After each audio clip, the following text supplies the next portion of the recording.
Well, we also had Douglas politicians, including Greens MPs, objecting to this visit. Let's hear from Barbara Pocock.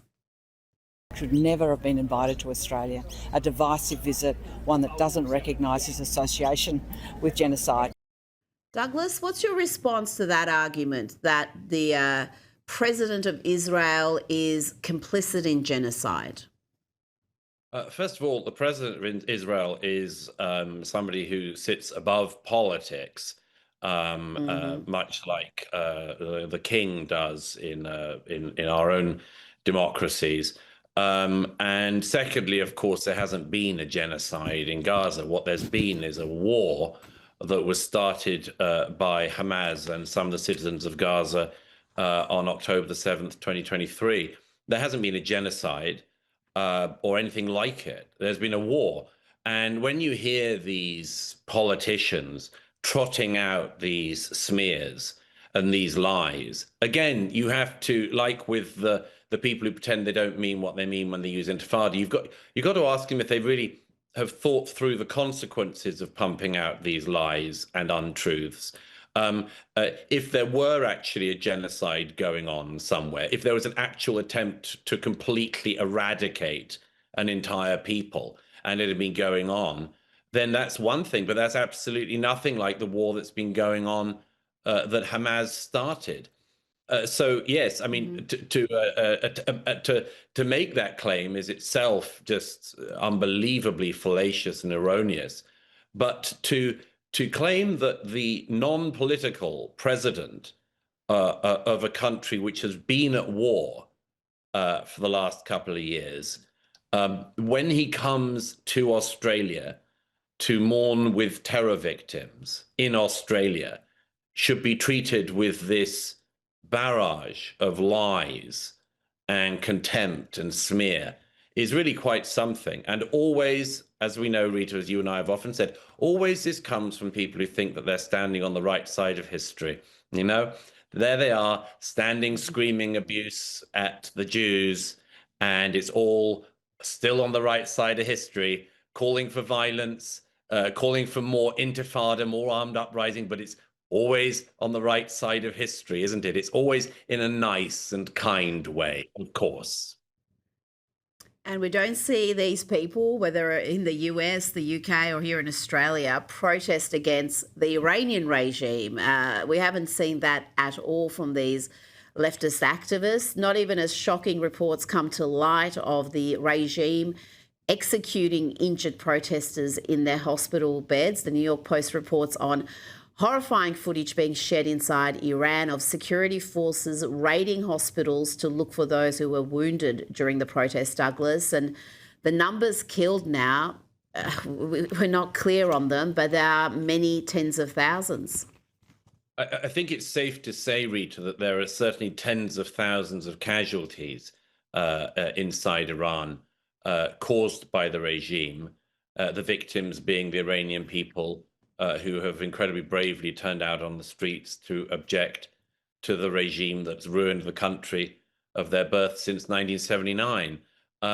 It's pretty amazing when you think about it that in just a few weeks, all those casualties have mounted up, and there's this silence. There's just this silence. You and I have commented on it before, Rita. Why is the silence there? Is it that Jews aren't involved? Is it that they can't blame Trump? Is it that there isn't, that they can't see some kind of, decolonizing angle to this? Who knows? Maybe their fatuous worldviews aren't actually applicable to the world. I mean, there's a thought. So we have obscene things. Like commentators, not just being silent on this, and not just protesters being silent on this, but actually we've seen in recent days various Islamists and others in the West attacking the brave critics of the Iranian revolutionary government. I mean, it's not just the critics of the government on the streets of Iranian cities, it's the critics of the Iranian government from Iran in cities like New York who are getting criticism. You know, if an ounce of that criticism went to the Ayatollah and his death squads and all of his goons from the Basij militia and elsewhere, who, as you say, as the New York Post reported, are not just shooting people in the head in the streets and sniping at people in the streets, but going around and shooting them in their hospital beds. If an ounce of you know, a condemnation came towards them, I mean, we'd notice it, but it isn't. The silence tells you almost everything, frankly. It is, and you're so right. The smear campaign against the people speaking out for the Iranian freedom fighters, and even smearing people inside Iran who are risking their lives protesting against this regime. The suggestion that this is some Western plot, it's some conspiracy by America and Israel to destabilise a regime that, as you explained, has destroyed that country since 1979. Now, before you go, I saw this piece in the Independent yesterday arguing, Douglas, that the UK countryside is racist.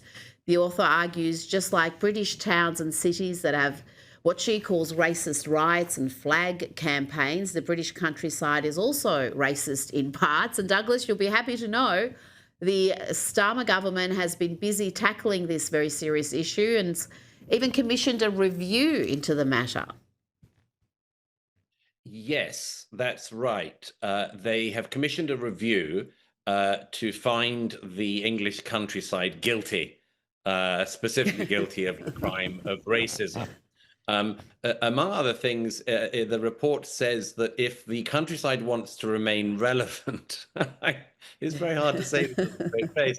If the countryside wants to remain relevant, it's got to diversify. Well, I'm not sure that the job of hills and fields is to be relevant.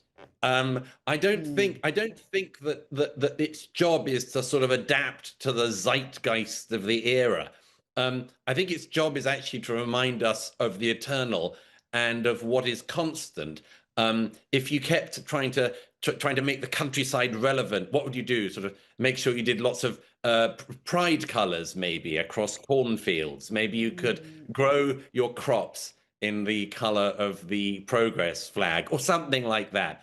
But this is all just preposterous. And as I actually said in a piece in The Spectator last week, just imagine, I mean, I laugh at this because otherwise you'd weep, but just imagine this England Britain in the 21st century wants to find itself guilty of absolutely everything. We've got some islands, the Chagos Islands, let's give them away. We've got beautiful buildings. Let's say that they were built because of slavery. We've got wonderful cities. Let's pretend they're the result of empire and nothing else. We've got beautiful countryside. Let's call it racist. And this comes from government departments. And the one thing I always ask about this is effectively the what's, you know, the source of the goose, source of the gander.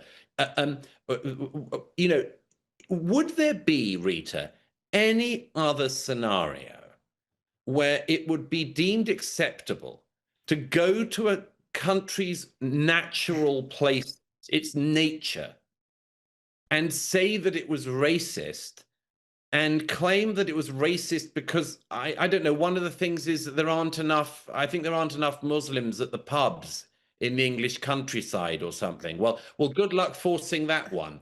There aren't. I mean, but just as I say, just try this anywhere else. I mean, you know, if you went to Pakistan, wandered into the beautiful Pakistani countryside, and said, "I'm terribly sorry, but this isn't very diverse, chaps. We're going to bring a whole load of people from Wales because you haven't got any Welsh representation." And it's really not up to scratch until you do. People would think you were balmy. They would think you were completely crazy because you would be. So why we put up with this, I just don't know. The self-loathing is reaching new heights in the UK. It really is quite astonishing to be attacking your natural features, those xenophobic streams and mountains. Douglas Murray, it's always a pleasure. Great to see you, Rita.